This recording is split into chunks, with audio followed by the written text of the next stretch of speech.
Lo que está pasando con el coronavirus en Colombia y en el mundo ha llevado a que expertos en salud, también científicos, trabajen contrarreloj en diseñar herramientas que ayuden a paliar toda esta complicada situación. Pues en el Hospital El Tunal, aquí en Bogotá, adquirieron unos cascos especiales que evitan, dicen los expertos en algunos casos, que tenga un paciente que se está afectando por COVID-19 de forma grave, que llegar a ese proceso de ser intubado. John Parra es el director de la Unidad de Cuidados Intensivos justamente del Hospital El Tunal en Bogotá y está con nosotros para que nos cuente de qué se trata esta nueva herramienta que estaría empezando a utilizarse en la capital del país. Doctor Parra, buenos días, gracias por estar con nosotros. Buenos días, ¿cómo están? Saludos a todos en el estudio. Bueno, Mire, la idea doctor, es, sí, déjeme describo un poquito a los televidentes porque estaba observando aquí de qué se trata esta herramienta de la que vamos a hablar. La estaba viendo y estamos hablando de unos cascos que son como los que usan los astronautas, son transparentes, vienen conectados como a un tubo delgado que a simple vista se ven sencillos, fáciles de usar y sin duda menos traumáticos que una intubación.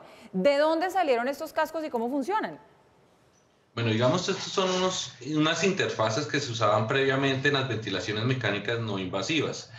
Realmente no es nuevo, son varios tipos de interfaces que se utilizan en la ventilación mecánica no invasiva y en estas ocasión se está utilizando como un soporte ventilatorio adicional de un flujo más alto, un FIO2 más alto que algo convencional que una simple cánula nasal. Esto no es nuevo en el sentido de que ya se estaba usando previamente en otras patologías. Ahorita se está usando en síndromes de dificultad respiratoria alta, en donde se estaba utilizando desde que empezó la pandemia en busca de mejorar y atender a todas estas pacientes que están siendo afectados por síndrome de dificultad respiratoria por el coronavirus. ¿Qué es importante? Digamos, esto tiene dos facilidades que no tienen las otras interfaces para ventilación mecánica no invasiva. No quiere decir que reemplaza un ventilador, simplemente es otro mecanismo que se utiliza para utilización de ventilación mecánica no Sí. invasiva, pero no reemplaza al ventilador. Esto es una cosa clara. Dos, Doctor Parra, como pero se ven entonces, en a las ver, fotos, discúlpeme, lo interrumpo y vamos por sí, partes. claro que sí. Primera pregunta que me parece importante, ¿estos cascos son de fabricación colombiana? No, son importados. Ujú. Esto, lo que le decía, son interfaces que se utilizaban previamente en ventilaciones mecánicas no invasivas, simplemente que estos les hicieron unas adaptaciones, no son colombianos, son extranjeros, se usan en Argentina, se usan en Estados Unidos, en algunos estados, en algunos hospitales, en donde cumple la función de una ventilación mecánica no invasiva colocando presión positiva, o sea, no es solamente oxígeno, sino da presión positiva y se hace una mezcla por los tubos que dices, dos tubos, uno donde va oxígeno y el otro va aire, donde se hace una mezcla junto a una válvula que genera presión y esto genera que esté el aire suficiente para poderle dar reclutamiento alveolar a los pulmones. Bueno, lo otro que le quería Mucho gusto. preguntar para hacer claridad ahí también, usted nos decía no reemplaza el proceso de intubación. Entonces, ¿en qué casos funciona ahora como tratamiento para el COVID-19? ¿Cuándo sí y cuándo no? Esto es un soporte respiratorio, ¿sí? No es la cura del COVID, y hay que ser claros en esto. Así como el ventilador tampoco es la cura del COVID. Eso es un mecanismo de soporte ventilatorio para pacientes que tienen dificultad respiratoria.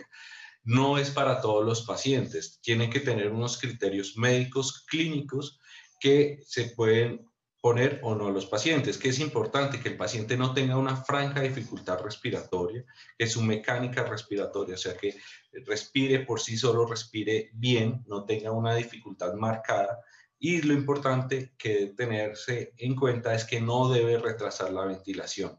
Esto no es que se compre en cualquier lado y va a evitar que no tengamos que usar ventilador, sino esto es una herramienta más que nos ayuda a la atención de los pacientes. Ujú. Ventajas, tiene muchas ventajas con respecto a un ventilador.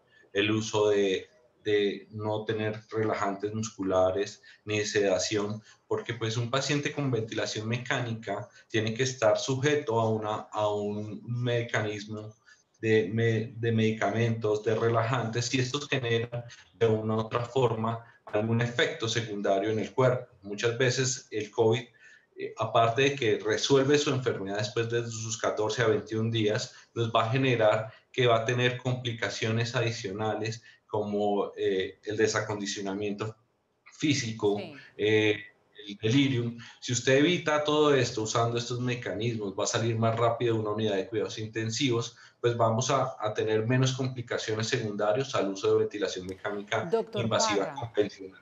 sobre eso le quería preguntar. En el Hospital El Tunal adquirieron 12 de estos cascos. Ya todos los están usando y ya podrían entregar como un reporte estadístico acerca del porcentaje de efectividad, de tiempos de recuperación que está teniendo el uso de estos cascos. Realmente quisiéramos tener eso para decir esta es la panacea, esta sería lo mejor, pero desafortunadamente para tener un estudio grande no son años, no es fácil.